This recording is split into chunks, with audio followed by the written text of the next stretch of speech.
Hello, this is Mike Powell with the Brunswick Civil War Roundtable. Um, Thought I'd bring you a short series of videos since we were unable to get to our meetings or get out to see any history. I was hoping to bring you some history. Let me bring in my PowerPoint and we'll get started. The topic today is going to be battle in the American Civil War. It's going to be just a brief overview of the way that armies approached the battlefield and fought. Obviously, in a short presentation, this can only be an overview, so let's just call it Civil War Battle 101. At the end, you should have a better understanding of the way battles were fought and came about. West Point was the training ground, provided the majority of the professional soldiers in the Civil War.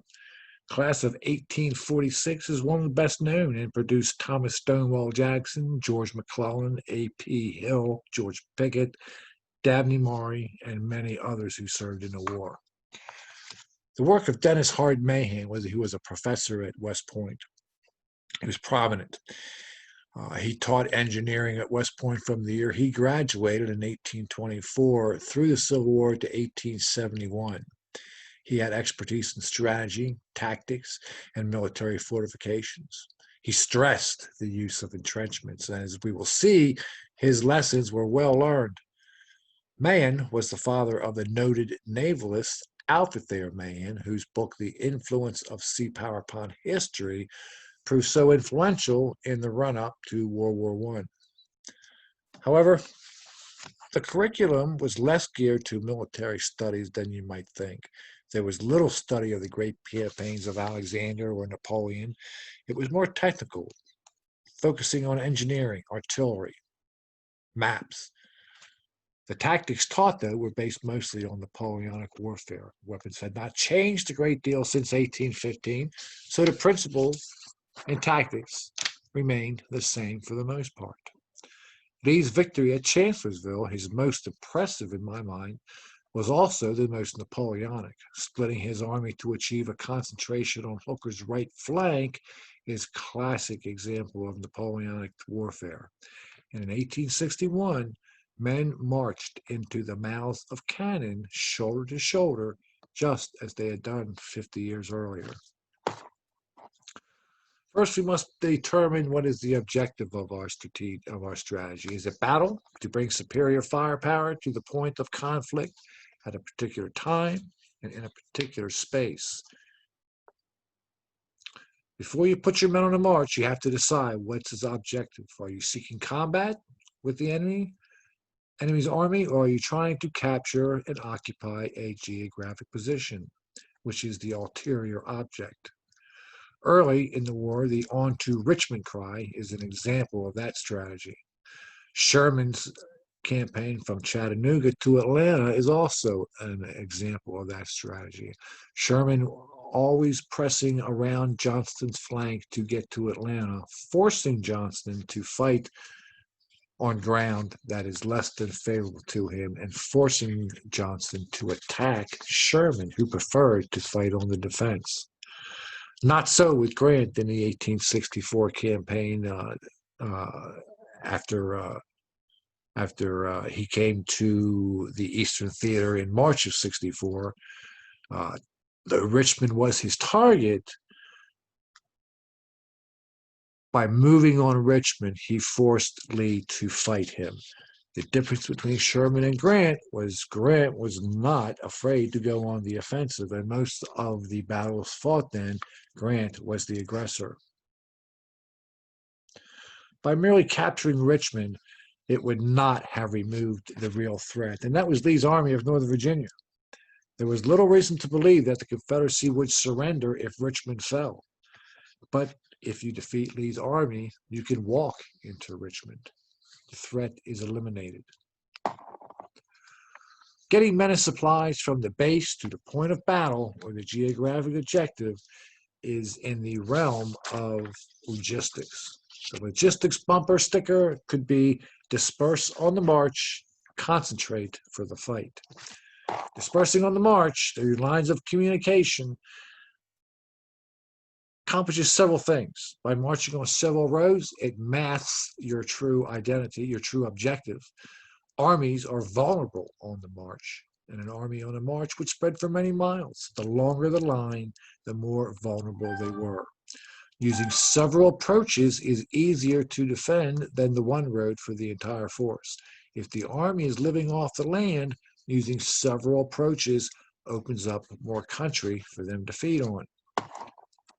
The introduction of railroads to military use was a tremendous advancement, and of course made the railroad hubs a natural target, such as Vicksburg, Chattanooga, and even Atlanta were thought to control railroads of the western and southern states. The major rivers of the West generally run from north to south. The Mississippi, the Ohio, the Cumberland, the Tennessee, all run from north to south, daggers into the very heart of the Confederacy that the Union naval superiority allowed them to take advantage of.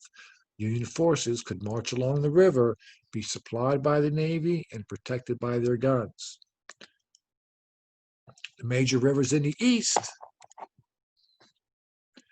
run from west to east to the coast and are better suited for the defense.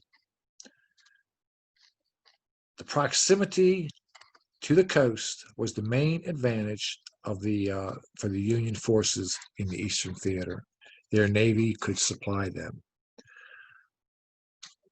The role of cavalry on the march, they were to provide security on the flanks of a long line of marching infantry and wagons. They were the eyes of the enemy. Let's not allow the infantry to be surprised on the march. That's when they're vulnerable. They carried out reconnaissance missions. They secured forward positions such as railroads and crossroads and bridges and certain ground that they needed. John Buford at Gettysburg secured the ground of the Battle of for the Battle of Gettysburg and held it until the arrival of the First Corps.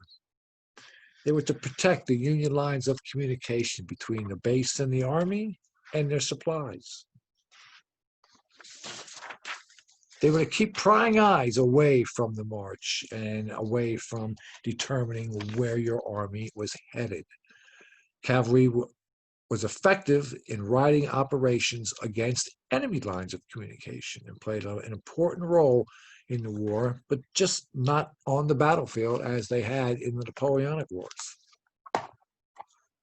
Artillery played a similar role in the Civil War as it did in the Napoleonic Wars on the battlefield. Getting artillery to the battlefield with ammo was the issue. They were vulnerable on the march and usually not even able to deploy in their own defense.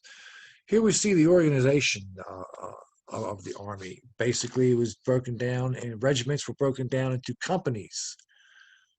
Regiments made up brigades, brigades made up divisions, divisions made up a corps, and corps made up an army. The numbers that you see here are in the best possible circumstances.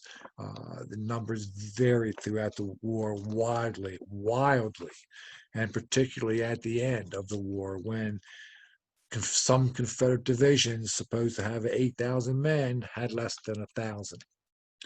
So these are the best circumstances numbers. The Corps d'Armée is an army formation that was not invented by Napoleon, but it was perfected by Napoleon. It consisted of a unit containing all three arms, the army, infantry, cavalry, and artillery, in sufficient numbers to be able to withstand an attack from any force for 24 hours. On the march, the corps would march within 24 hours distance of each other and thus remain in supporting distance. At Gettysburg, we see how the Federal Corps arrived in their formations. First Corps arrived in time to support Buford. 11th Corps arrived in time to support First Corps. Second Corps arrived in time to secure the 11th Corps ground. And the 5th, 6th, and 12th Corps arrived overnight, ready for the next day's action.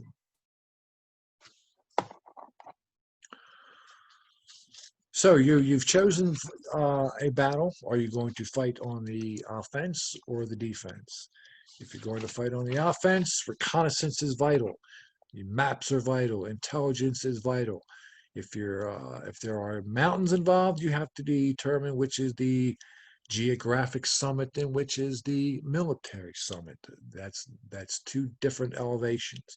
At Chattanooga, the natural summit of Lookout Mountain is not the military summit. The military summit is the highest point on the mountain where you can deploy your guns effectively. You want to have ground that either hides or disguises your troops. If you're on the attack, you want what we now call high-speed avenues of approach, getting your men to the enemy without interference as quickly as possible. And you must keep an open path on the retreat. You want no rivers or other geography in the rear in case you are defeated. You are stuck in the retreat. As we see here in the picture of Ball's Bluff, it caught the Union troops with an unfordable river in their rear, resulting in disaster. This was one of the ways to annihilate an army, but it rarely happened in the Civil War. I've been to a lot of battlefields in the Civil War, and the most devastating position I think I've seen was Jackson's at 2nd Manassas. The photo you see here is from Jackson's position, looking out across the ground that the Union would have attacked on. You see two levels. Jackson's on the upper level. It's about a 50-yard rise. It's not terribly steep, but it is fairly steep, and then it levels off where the infantry would have come into. The only infantry that could bring their guns to bear on Jackson's line, which would have been behind the camera view, would have been those men coming up over that rise, who would have been subject to fire from Jackson's entire line. This was a strong position. We see it here from the Union side. You can see the slope that they had to go up. You see the elevation. Now, Union artillery would be able to fire into Jackson's line, but infantry never liked having artillery shells fly overhead. But the infantry that were down here on the lower level, their guns were useless against it because they could not even see Jackson's line. The only ones that could see him were the ones that would be cresting that ridge, and they would come under severe fire. Very strong position. The line of battle took several different shapes. The line of battle normally would be shoulder to shoulder, 2 or 3 men deep. If you attacked with a division, you would have 2 brigades attack, 1 brigade in reserve. If the attack was successful, the reserve brigade would be sent in to exploit any breach in the enemy lines. If the attack was not successful, then the reserve brigade would be used to cover the retreat. The formation you see in the center is the column of attack. This was not used nearly as much in the Civil War as it was in Napoleonic times. Longstreet's attack at Chickamauga was in a form of a column. This is a smashing tactic, a smashing formation, a sledgehammer. And the formation on the right is the attack in echelon. This is sort of a swinging gate type approach. It required coordination and was not used much in the Civil War. And when it was not that successful. Cavalry in the battle played a much different role than they did in Napoleonic Wars. The Napoleonic Wars, cavalry was the coup de grace that Napoleon used. They would run down retreating enemy forces, flank protection on the infantry line so that they could not be flanked and attacked in the rear. The reconnaissance, they were the eyes of the army. If they saw forces approaching, they could let the infantry know what was going on. And of course, the pursuit of a defeated force, but this rarely worked out for them. Enemy raids, cavalry raids on enemy supply lines and communications was very popular in the Civil War. Guys like John Hunt Morgan, Jeb Stuart, especially in the early years of the war, dominated that type of cavalry warfare, raiding towns, supply depots, railroad yards, that sort of thing. The Union forces used their cavalry in a similar manner, but it was more towards the end of the war. Artillery in the battlefield had two specific jobs: battlefield preparation, to saturate the ground over which the infantry will attack with artillery, to take out men, guns, anything in the way. And of course, counter battery fire, to silence the enemy's artillery, which gives them less guns to fire when the infantry assault begins. We see this before Pickett's charge at Gettysburg, the artillery duel that took place. On the defense, artillery could provide a wall of fire that a retreating army could regroup, could reform, could end the chaos behind a wall of artillery. Grant at Shiloh used this. Rosecrans at Stones River made effective use of concentrated artillery. Artillery was ammunition specific for the type of target that they were firing at. You wouldn't use the same type of shell that against infantry that you would against a fort. Time and space to bring superior firepower on a particular spot at a particular time. And the terrain that you use for this needs to suit the needs of your plan. In the left figure, we see a very simple flank attack, taking a portion of your force around the enemy's flank and try to strike them in rear when they're not expecting or knowing that it's coming, a surprise attack.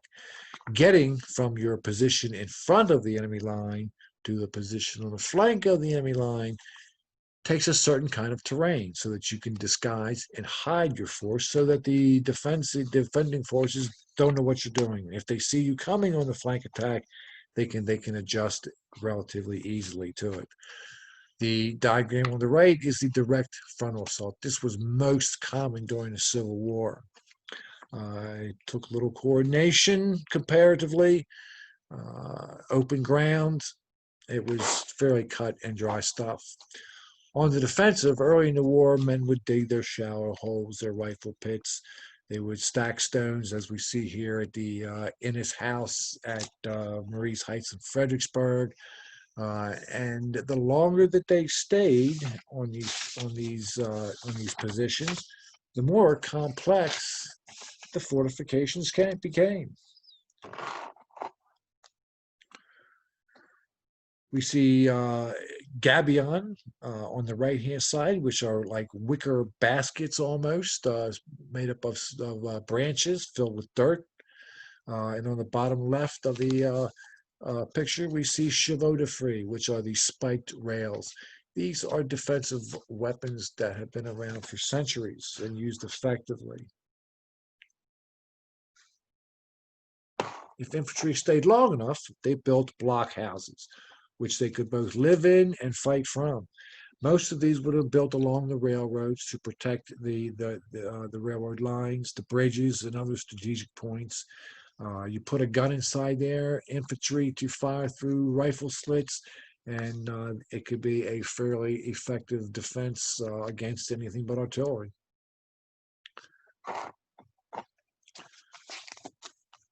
It was very difficult to annihilate or bring about a decisive victory in the Civil War. Even though an enemy would be defeated, did it rarely translate into the destruction of that army. It was difficult to annihilate them. Cavalry would pursue, but it very seldom ever achieved decisive victory.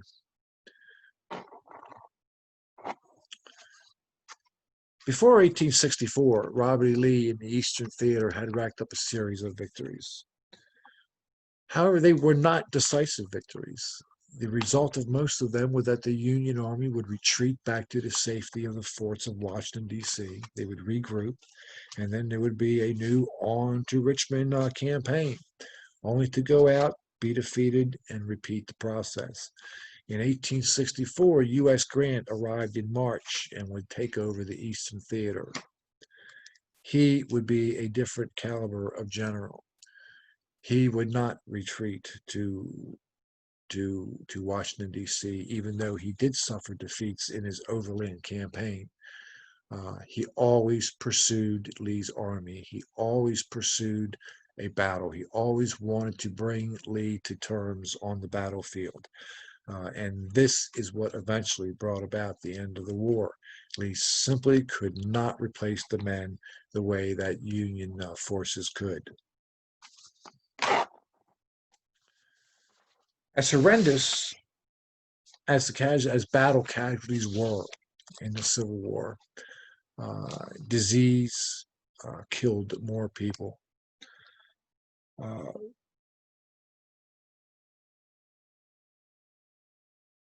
So it's one of the anomalies, I guess, of the Civil War that that disease took so many more men than the battle. The casualty figures, it seems the more research they do, the number keeps going higher.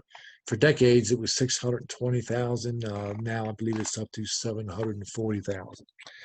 And I hope that this presentation gives you a little better sense of what it took to get two armies to the battlefield, to determine what was going to happen on a battlefield, and how to actually conduct that battle and what was involved in that. Appreciate your watching. I hope this was helpful for you and you enjoyed it. I do not see how we are going to have the September roundtable meeting at Hatch.